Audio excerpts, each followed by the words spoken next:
آنچه امروز در برابر چشم ماست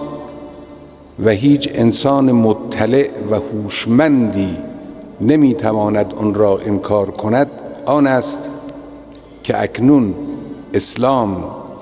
از حاشیه معادلات اجتماعی و سیاسی جهان خارج شده و در مرکز عناصر تعیین کننده حوادث عالم جایگاهی برجسته و نمایان یافته است و نگاه تازه‌ای را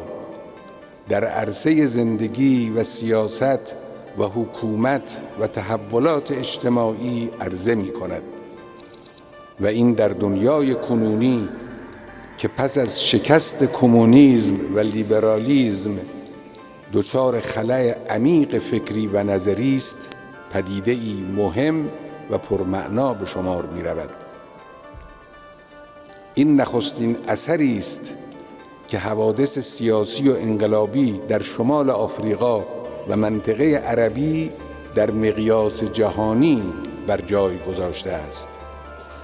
و خود مبشر حقایق بزرگتری است که در آینده اتفاق خواهد افتاد.